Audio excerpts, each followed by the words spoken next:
Okay, and we're back. And we're dealing with the Hollywood Reporter and all its annoying ads on its website that I just had to quickly kill before we jump in here. So, for those of you who don't know, Rob Liefeld, right? Who's Rob Liefeld and why is Chump wanting to talk about him, right? So if you really love the character of Deadpool, then you've got this guy to thank, right? He created him, right? End of story. And this whole story is about how he didn't get enough credit that he was hoping for and that he asked and got declined, right?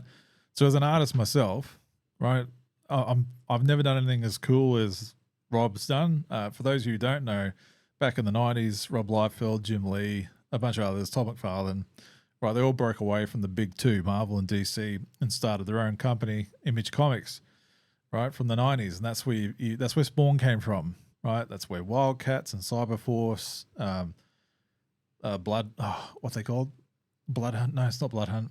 Anyway, a lot of these extreme 90s comics came from, and Rob Liefeld was part of a part of that initiative. And, you know, it's never been done before, and it hasn't been done since. We've had a lot of indie creators now having their own imprints and all that kind of stuff, but not at that level, right?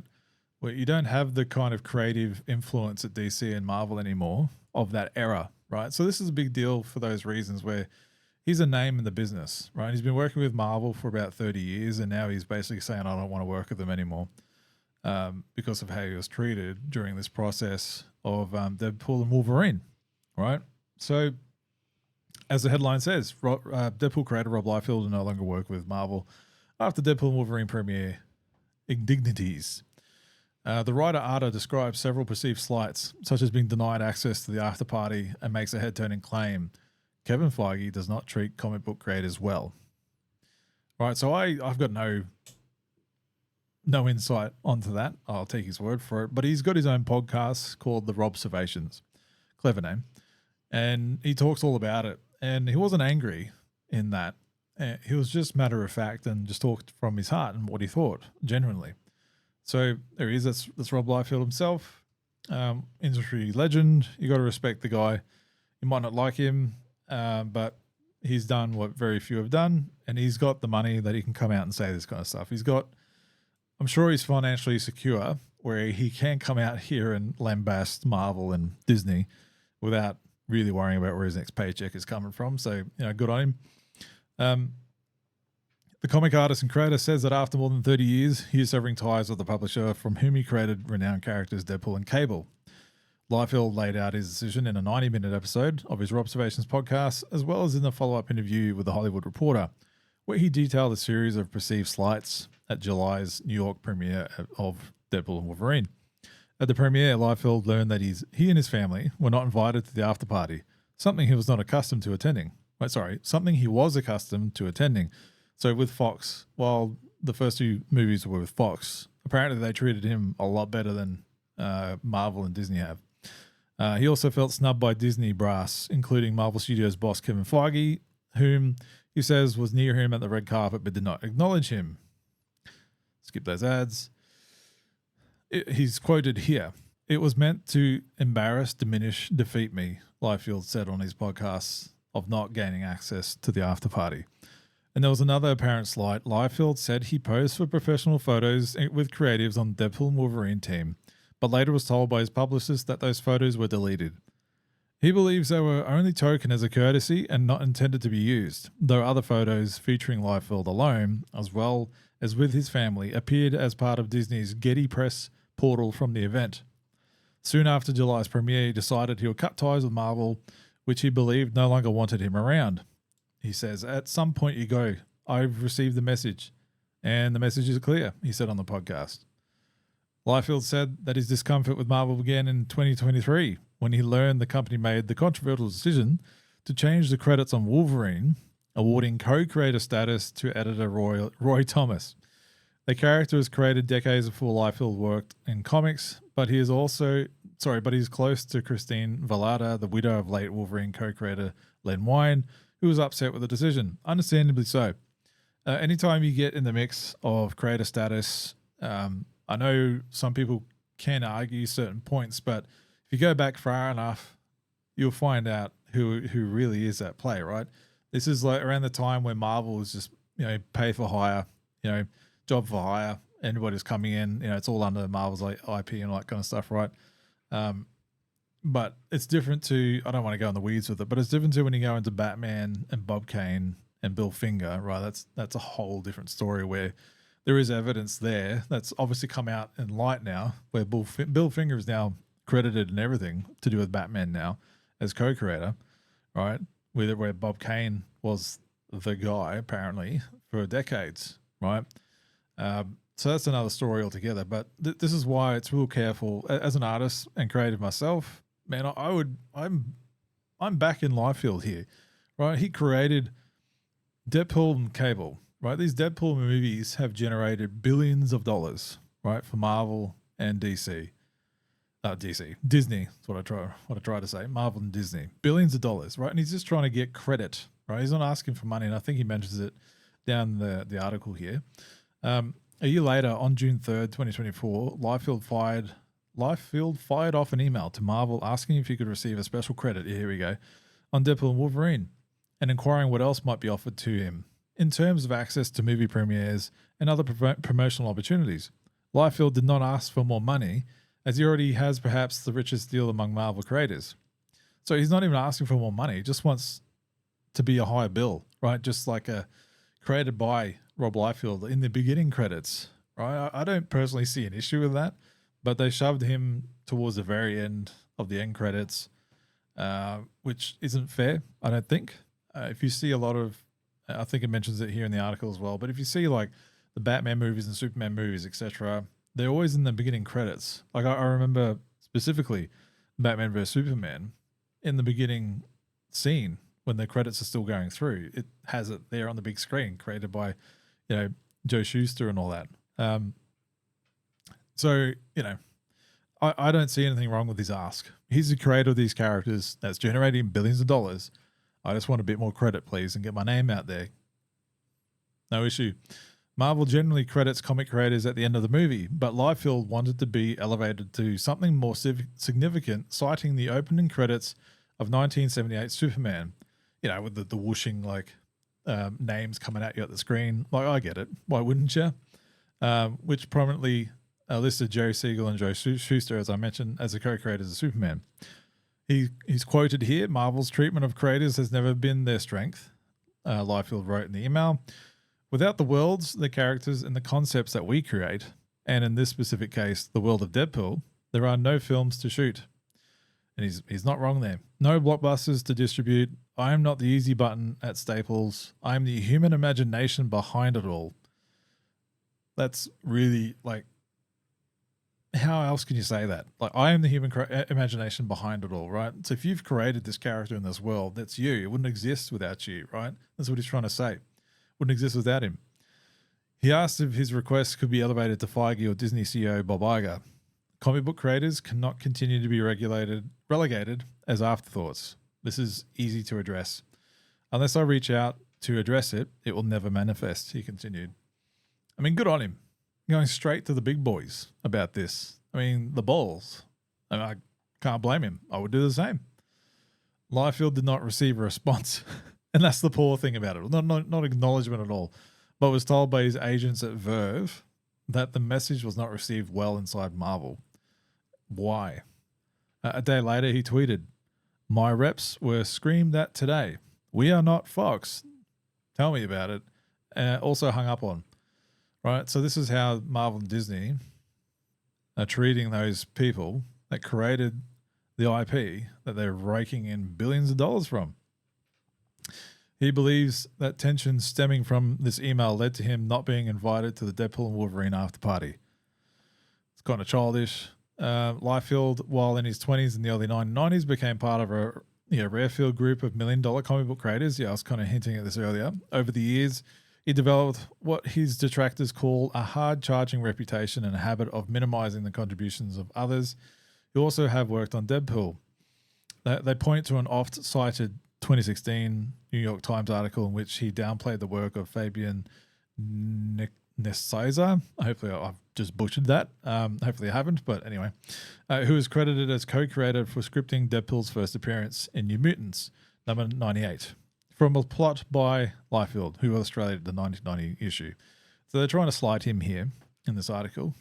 I get it, but anyway. Comics, etc. Brisbane, go for it. While we respect what he's contributed, he does not respect what others have contributed, says one insider. But Leifeld, for his part, tells THR he is the one who lobbied 20th Century Studios to give both himself and Nikezia, sorry, it's going to get worse, co-creator status in the first 2 Deadpool movies. So, good on him. Right? If that's true, then cool, man. He went for it. There's different creator statuses, right? You can create the character, the feel, the look, right? Maybe some key elements, but then you've got writers that will write the story, the characters, the character beats, like start building the world. That's a different creator status. So, it's correct, right, to share that co-creator status in that field, much like Bob Kane and Bill Finger and Jerry Siegel and Joe Shuster. He has cited writer Joe Kelly for introducing the now integral fourth wall-breaking characteristic of the anti-hero 7 years after Liefeld created him.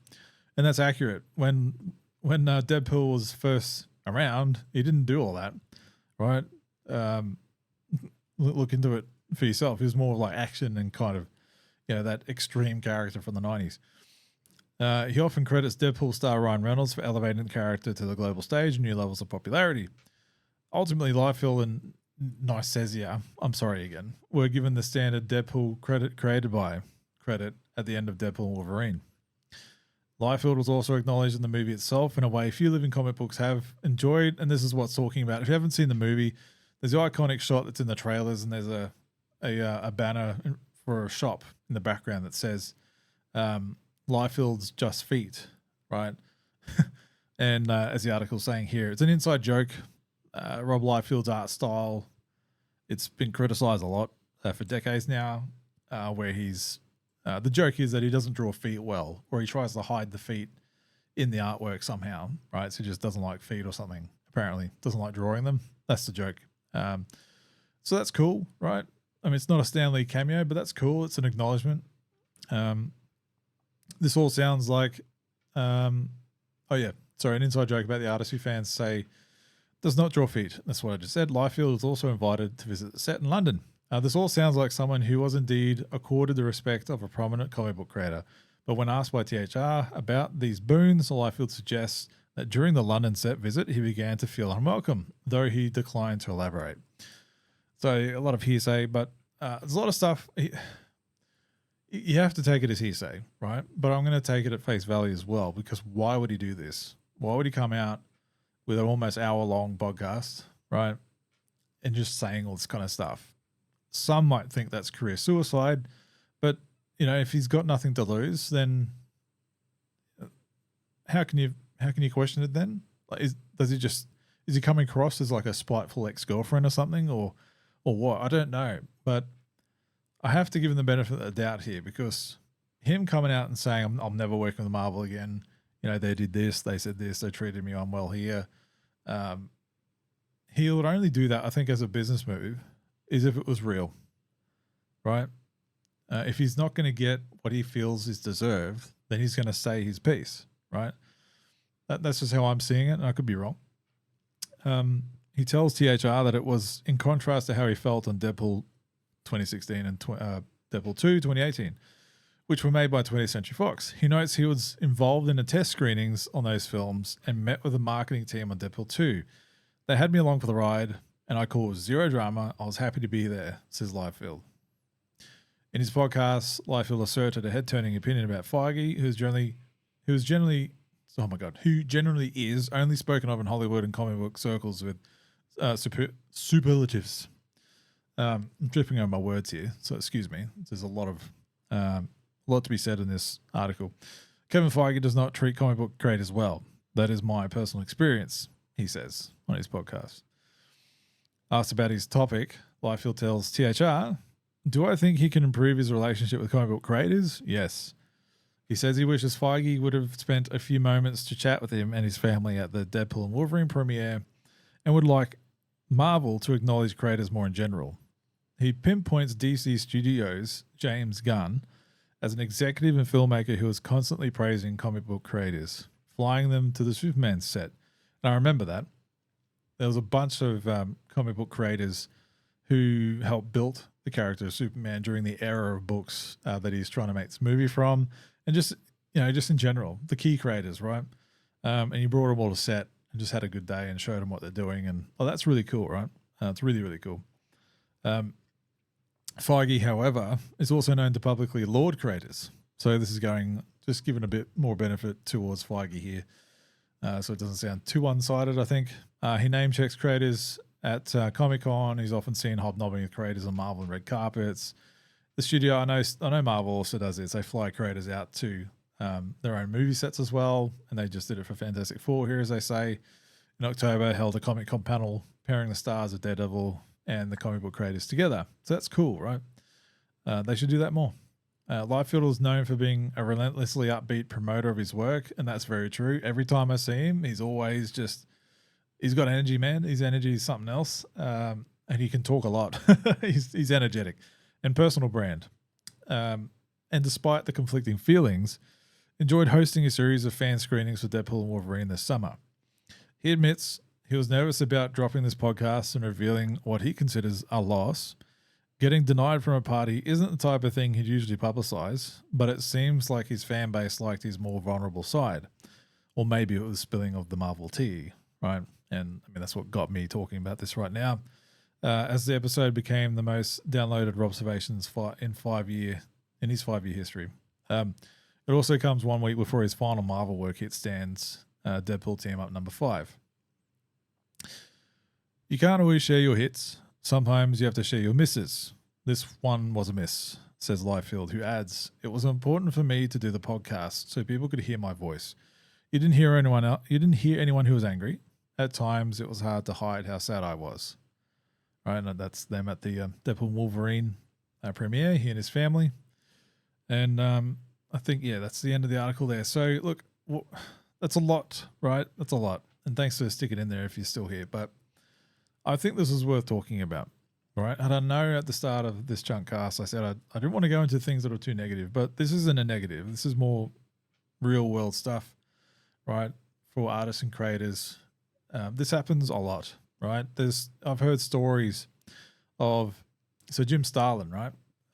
Creator of Thanos and the Infinity Gauntlet and all that kind of stuff. That it's old news now, but he got paid a lot more from DC for them using Darkseid, right, and other fourth world elements in the Justice League movie. Then he got paid at the Marvel side, right, for the entire Infinity War thing, Endgame, Thanos over the years, all that kind of stuff. Right? How does that work out? Right? How can you not be frustrated by that? Right? If I was someone that created a character that was used by a studio that was earning billions of dollars over the last however many years, right? And I am not able to retire, from all the benefits or whatever. And I don't think it's just maybe you've got a bad representation. I don't think it's that at all. I think it's just Disney and Marvel, right? They'll squeeze whatever they can and take whatever they can away, right? I mean, they're in it for money. They're not in it, to support creators, right? And this just highlights multiple stories, that you can find online. And I've heard about over the years of Marvel just not paying as well as DC. Like DC doesn't pay that well either, but at least it's better, right? With more care and attention than what Marvel's done, right? So I just have to say this openly as a creator, right? And I'm sure I'm not alone in there that it's concerning, right? If I put myself in those shoes, man, would I be tempted if I was approached by Netflix or Marvel, Disney or Warner Brothers, whatever, DC, to take one of my things, right? To take one of my properties, my IP, my stories, what I've built, what I've made, right? And sign a contract, whatever it is, right? Would I be tempted to just do with whatever they're willing to offer? The temptation is really there, right? It's really there. You'd be like, man, this could be my only choice to see this stuff on the big screen or developed this way, right? So you would be tempted to take it, right? But the fact is, if it goes and makes the billions, right? If it goes the distance, right, and you're not getting like the blowback from it, you're not getting the benefits of the aftermarket stuff. You're not getting the benefits of all the proceeds and the profits and like your cut of it and all that kind of stuff. Then, are you better off just owning it then? Are you better off just it being yours without anybody touching it, right? I just find it an interesting topic of what I would do in this situation.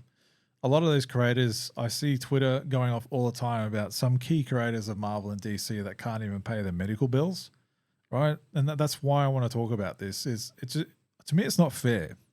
It really isn't. That people that have created such loved characters over the years, such iconic characters that have generated billions of dollars, that have to do GoFundMes or Kickstarters, but GoFundMes or reach out to online handouts to pay for rent or medical bills when their life goes over, right? It shouldn't be that way. I don't believe so anyway. I just think I don't know all the legalities of it. I'm not privy to the contracts or anything like that, but how is it fair, right? Hey, thanks. That character you created just generated us $1 billion. I think 10 grand will cover that. Yeah, no worries, go away, right? And I've heard that figure. Get handing out to some of these creators where 10 grand out of $1 billion. It's just not fair, right? I don't think it's right. So I don't blame him. He's obviously, like the article says, and I said earlier, he's obviously got the money. He doesn't need to worry about the blowback. He's not going to work with Marvel again anyway, and they won't after this. So good on him, right?